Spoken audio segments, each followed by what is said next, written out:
Film ini dimulai dengan memperlihatkan suasana di dalam sebuah bioskop yang nampak tenang karena semua orang fokus untuk menikmati film yang mereka tonton. Namun kegaduhan segera terjadi tatkala ada seorang pemuda yang memaksa kekasihnya untuk berbuat mesum di dalam bioskop itu. Harry Sumner yang melihat perbuatan pria itu mencoba memperingatkannya, karena Harry melihat kalau wanita itu tak nyaman dengan apa yang akan dilakukan oleh kekasihnya itu. Hey, yo, sit down.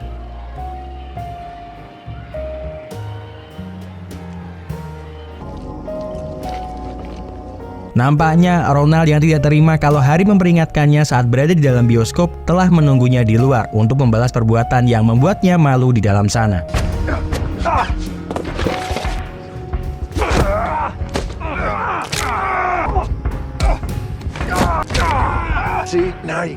Ronald pun harus mendapatkan luka di pergelangan tangannya karena ternyata Harry tidak seperti orang tua lemah yang bisa dia kalahkan dengan mudahnya. Sesampainya Harry di rumahnya, Harry lalu mengirimkan pesan suara kepada putrinya. Karena ketika dia sedang berada di dalam bioskop, Harry tak sempat untuk menerima panggilan telepon dari putrinya tersebut. Tak berselang lama, putrinya pun menghubungi Harry. Namun ternyata dia terhubung dengan seorang detektif kepolisian Los Angeles bernama Chuck Monaghan yang mengabarinya kalau ponsel putrinya dia temukan di TKP dan putrinya kini berada dalam kondisi koma di rumah sakit. Harry pun kini berada di rumah sakit untuk melihat bagaimana kondisi dari putrinya tersebut. Monaghan memberikan sebuah informasi kalau pria yang telah melakukan semua ini kepada putrinya telah mereka tangkap dan masukkan ke dalam penjara, dan dia menduga kalau pria itu telah mengencani putrinya. Namun tak berselang lama, putrinya pun harus mengembuskan nafas terakhirnya akibat luka serius yang dia alami.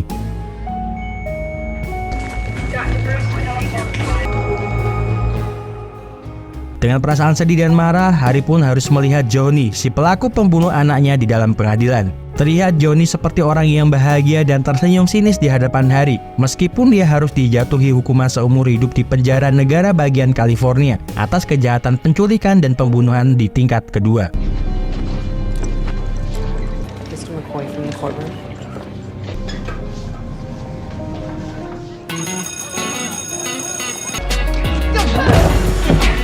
4 tahun setelah kematian putrinya, Harry pun menjalani aktivitas seperti biasanya menjadi guru pelatih ekstrakurikuler gulat di sebuah sekolahan.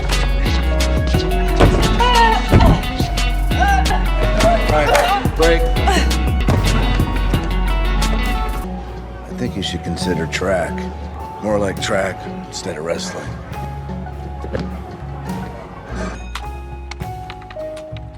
Ketika Harry berada di ruangannya, salah satu anak didiknya, Katia Madsen, menemuinya dan meminta gurunya itu untuk mencarikan lawan berlatih yang sepadan untuknya.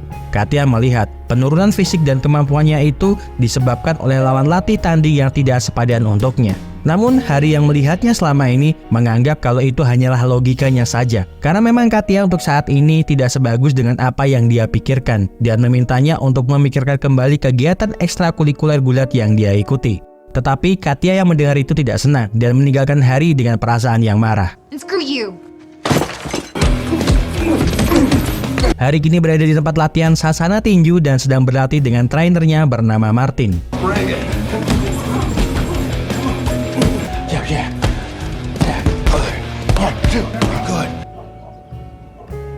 Katia telah sampai di rumahnya bertemu dengan ibunya Jane dan ayah tirinya Tom. Nampaknya hubungannya dengan ayah tirinya tidak begitu baik karena Katia menganggap kalau ayah tirinya itu sering berlaku kasar dan bertindak semena-mena terhadap dia dan ibunya. Namun sebenarnya Tom menganggap kalau Katia memang harus memperlakukan dia dengan sangat baik karena ini adalah rumahnya dan semua kebutuhan rumah ini dia yang menyediakannya. Jadi wajar saja Katia harus lebih menghormatinya. Ibunya pun tidak bisa berbuat banyak untuk membela putrinya itu karena dia juga menyadari di umurnya yang sudah 45 tahun dan bahkan tidak mempunyai ijazah SMA, dia harus menggantungkan hidupnya kepada Tom karena sulit baginya untuk mencari pekerjaan. Ibunya hanya ingin Katia fokus menyelesaikan sekolah menengahnya dan berkomunikasi baik dengan Tom. Tetapi Katia seperti muak dengan semua itu dan memilih untuk pergi dari sana. Night, Coach.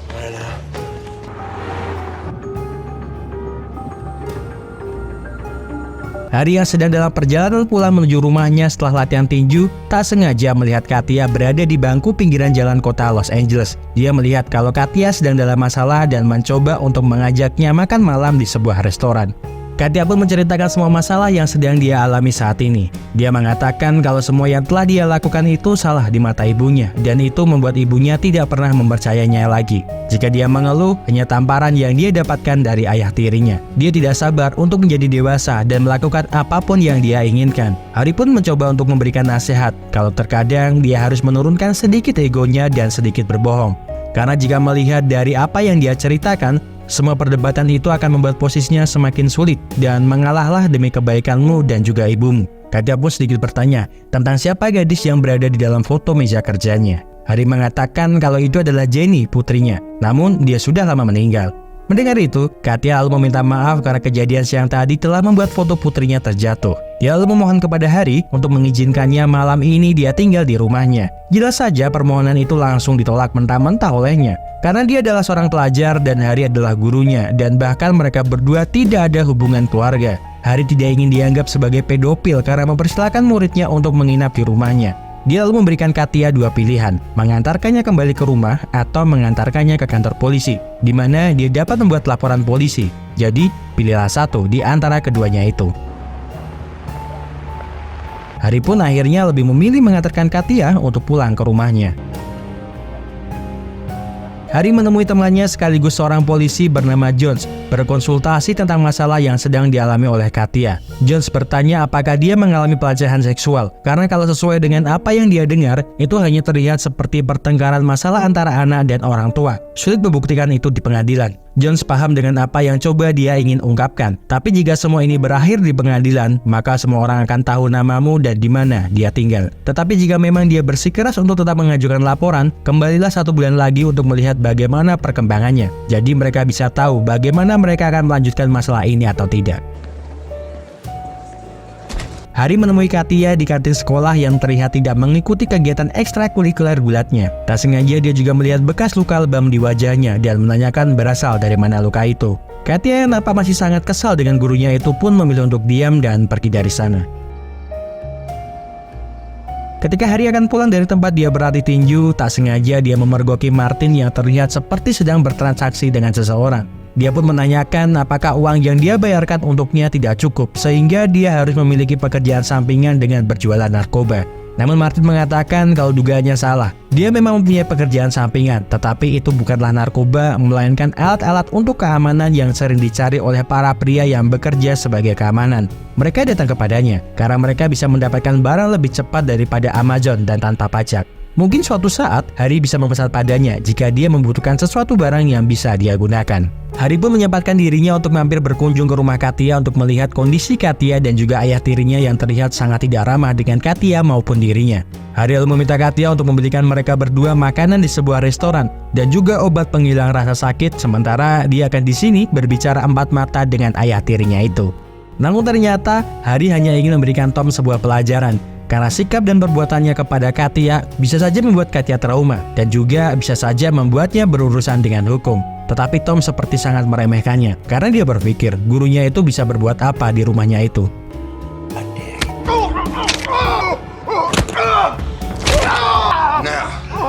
That's a binding agreement. Tom pun sangat kesakitan karena Hari telah mematahkan pergelangan tangannya yang sebelah kanan. Hari hanya memberikan nasihat kecil kepada Tom untuk tidak melakukan kesalahan yang sama dengan memukuli putri tirinya itu.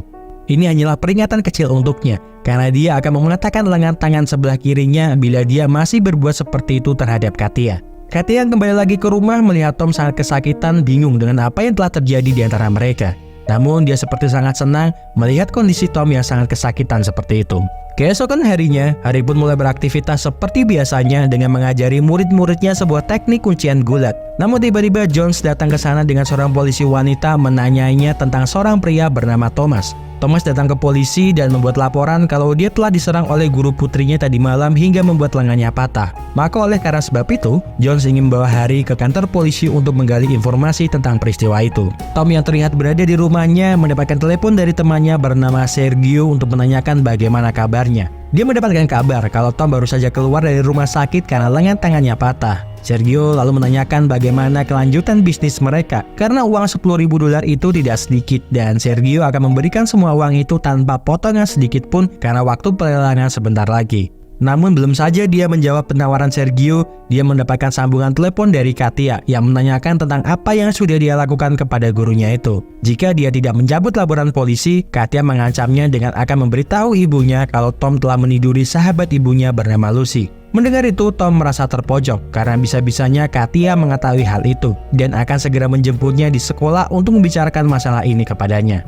Namun Tom sepertinya mempunyai rencana lainnya dengan menyetujui penawaran Sergio dan memintanya untuk bertemu dengannya 1 jam lagi. Harry bertemu lagi dengan detektif Monaghan yang dulu ikut menangani kasus putrinya. Monaghan tak menyangka kalau Harry telah berbuat kekerasan dengan mematahkan lengan tangan Tom. Dia hanya tidak mengerti dengan apa yang sedang Harry pikirkan ketika itu. Harry pun menjelaskan kalau putri tirinya yang bernama Katia Madsen datang ke sekolah dengan luka memar. Dia juga mendapatkan penjelasan detail tentang luka yang disebabkan oleh ayah tirinya itu. Dan kedatangannya ke rumah Tom hanya untuk memperingatkannya karena hal tersebut bisa membuat Katia trauma. Mendengar itu, Monaghan pun lebih memilih untuk mendalami kasus kekerasan anak di bawah umur dibandingkan meneruskan kasus Harry dengan Tom. Dia lalu menelepon bawahannya untuk menemui Katia Madsen untuk memeriksa luka memar di tubuhnya, menemui ibunya, dan membawa mereka berdua ke bawah stasiun sesegera mungkin untuk mendapatkan perlindungan. Sambil menunggu informasi dari kedua orang itu, Monaghan meminta Harry untuk kembali pulang ke rumah dan menjauh dari rumah Tom agar Monaghan bisa membereskan kekacauan ini. Sepulang sekolah, Katia pun dijemput oleh Tom di sekolahannya yang kemudian mengajaknya ke suatu tempat. Harry pun mendapatkan telepon dari Monaghan yang menanyakan tentang keberadaan Katia karena dia tidak muncul di sekolahannya.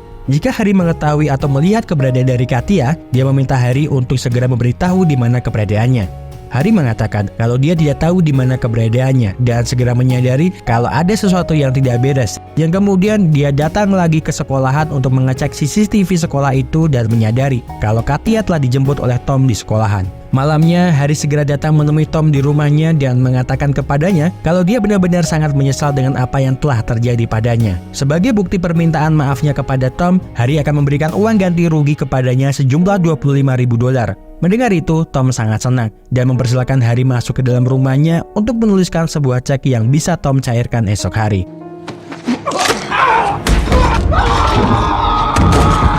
Namun ternyata semua itu hanyalah akal bulus Harry yang kemudian menginterogasinya untuk menanyakan di mana Katia berada. Dia telah melihat semua itu dari CCTV sekolah, jadi dia tidak punya alasan untuk berbohong kepadanya. Jen yang juga berada di sana tak menyangka kalau putrinya telah diculik oleh Tom. Karena yang dia tahu, Tom mengatakan kepadanya kalau putrinya telah kabur dari rumah. Keesokan harinya, Harry menemui Martin dan membeli beberapa barang yang akan digunakannya untuk menyelamatkan Katia.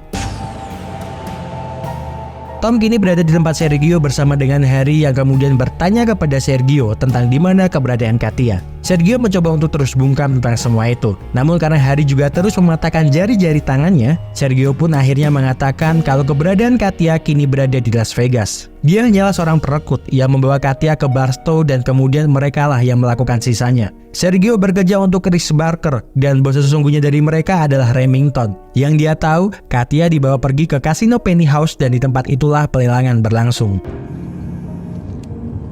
Harry kini sedang dalam perjalanan menuju ke Las Vegas untuk menyelamatkan Katia. Dia juga telah mengabari Monaghan untuk datang ke Hill Avenue, tempat Tom dan temannya berada, dan memintanya untuk membuka ruangan rahasia di belakang sebuah TV besar yang berada di dalam rumah itu. There's no one here.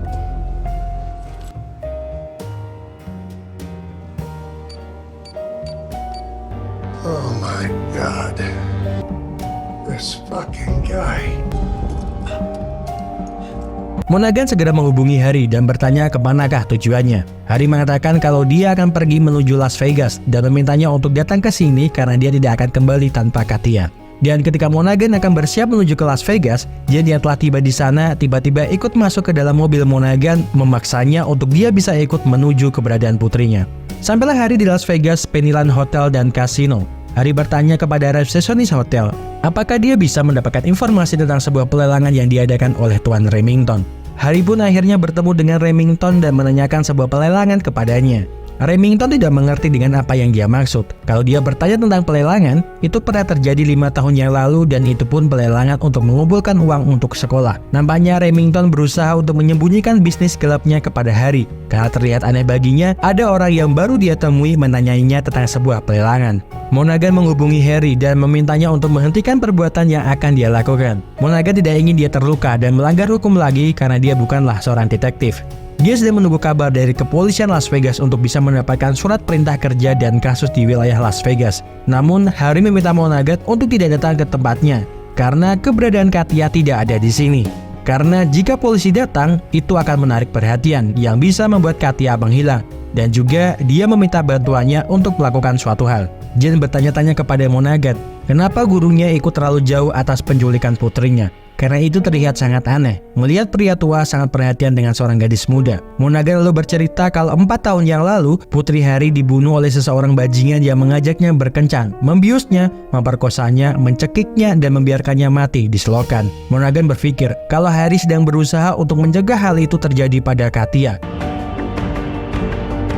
Remington mendapatkan informasi dari bawahannya yang bertugas memantau Harry. Kalau Harry orang bersih dan tidak mempunyai catatan kredit hutang. Tak berselang lama, Rich mendapatkan telepon dari Sergio yang meminta maaf kepadanya karena baru menghubunginya. Dia kini sedang berada di rumah sakit karena cedera yang menyebabkan lengannya patah dan mungkin tidak akan bisa menemuinya dalam waktu 2 atau 3 bulan ke depan. Sergio bertanya tentang seorang pria bernama Harry yang datang ke kasino untuk mengikuti lelang. Harry adalah kawan lamanya dan pria itu sangat kaya sehingga dia merekomendasikannya untuk ikut dalam pelelangan itu. Dia mengenal Harry ketika Harry membeli gadis-gadis di Dubai dan sekarang Harry sedang membutuhkan beberapa gadis muda dari Amerika untuk dijualnya lagi kepada rekanannya. Ternyata yang dikatakan oleh Sergio hanyalah bagian rencana dari Harry untuk dia bisa masuk ke dalam pelelangan itu tanpa dicurigai oleh Remington. Rich menemui Harry dan memperkenalkan dirinya kalau dia adalah asisten pribadi Remington. Remington berpesan kalau dia ingin Harry bisa bergabung dengannya saat makan malam dan dia telah meningkatkan statusnya menjadi tamu VIP di hotel ini. Remington akhirnya bertemu kembali dengan Harry dan meminta maaf karena miskomunikasi di antara mereka. Sergio telah menjelaskan semuanya kepadanya. Pelelangan akan dimulai pada jam 11 malam. Semuanya 100% dilakukan secara virtual. Jika sekali saja dia meninggalkan ruangannya setelah pelelangan dimulai, dia tidak akan diizinkan untuk masuk kembali. Penawar yang menang dapat mengambil gadisnya. Setelah pembayaran penuh dengan lokasi pengambilan diungkap pada akhir lelang. Dan semua peraturan yang Remington terapkan di sini untuk menjaga bisnisnya tidak pernah terendus oleh pihak kepolisian. Linda Michael, kepala polisi Metro Las Vegas, berbicara dengan Harry dan memintanya untuk keluar dari sana karena mereka akan menangani kasus ini. Namun Harry menolak itu karena pelelangan akan segera dimulai dan dia belum bisa menemukan di mana keberadaan Katia. Apalagi dia sekarang mengetahui kalau merekalah dalang pembunuh putrinya, bukanlah Johnny. Dia hanyalah seorang perekrut seperti halnya Sergio. Harry akan membunuh mereka semua.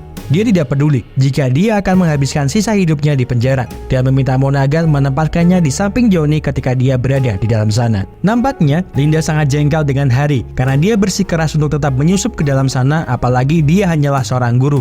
Jane yang mendengar itu sangat marah karena meskipun dia hanyalah seorang guru, namun dia berjuang di dalam sana untuk menyelamatkan putrinya dibandingkan dengan kalian yang ada di sini hanya memantau dan tidak segera bergerak untuk menyelamatkan putrinya. Harry kini berada di ruangan pelelangan untuk mengikuti acara tersebut. Di dalam sana, dia bisa melihat dengan jelas di monitor beberapa wanita yang diperjualbelikan termasuk Katia. Katia pun menjadi barang lelang pertama yang diperjualbelikan di sana dan Harry harus bersaing dengan seorang pria bernickname seperti nama mobil Aston. Harga Katia pun semakin naik sehingga Harry pun harus menyerah karena tidak mampu bersaing lagi dengan orang itu. Tetapi Harry tidak kehilangan akal yang kemudian menghubungi Monaghan dan memintanya untuk mencari sebuah mobil Aston di basement parkir kasino. Harry meminta bantuannya untuk menarik mobil itu agar orang itu keluar dari ruangan pelelangan. Karena sesuai dengan peraturan di sana, bila ada orang yang keluar dari ruangan itu, mereka tidak akan bisa kembali lagi masuk ke dalam sana. Tak berselang lama, Remington menghubungi Ronnie dan mengatakan kalau dia baru saja mendapatkan telepon dari Departemen Kepolisian Las Vegas yang memberitahunya kalau mobilnya akan disita dari parkiran hotel dengan sebuah surat perintah.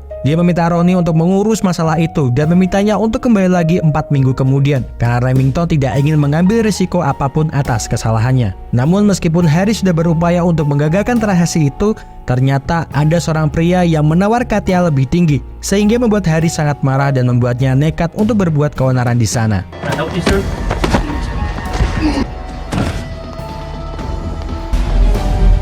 Where is she? Harry mengajar Remington dan mengatakan apakah dia mengingat Johnny, seorang pria yang dia tinggalkan di dalam penjara 4 tahun lalu. Harry di sini hanya untuk membalaskan dendam masa lalunya dan menanyainya tentang di mana keberadaan para wanita yang dia jual.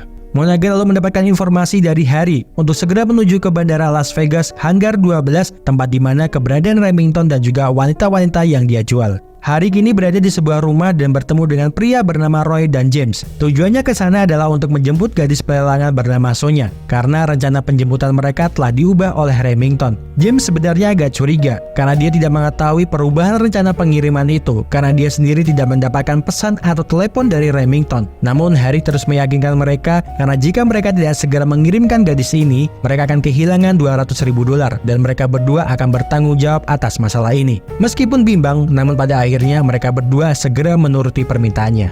Roy pun membawa Harry ke ruangan tempat di mana keberadaan Katia. Namun, Katia yang melihat keberadaan Harry di sana malah membuat penyamaran Harry terungkap, yang tentunya membuat Roy marah dan berusaha untuk menghajar Harry.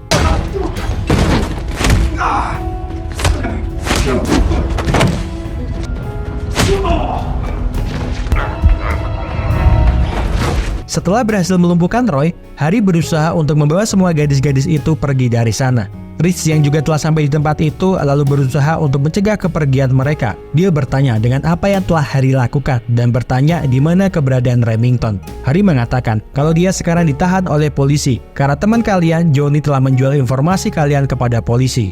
Namun Rich yang mendengar itu malah tertawa karena tidak mungkin Johnny menjual mereka kepada polisi karena dia sangat mengenal Johnny sepanjang hidupnya. Dia malah teringat dengan seorang pria tua yang dia lihat di televisi saat persidangan Johnny. Seorang pria yang menangisi kematian putrinya yang diperkosa oleh mereka, dan orang yang telah membunuh gadis itu adalah dirinya.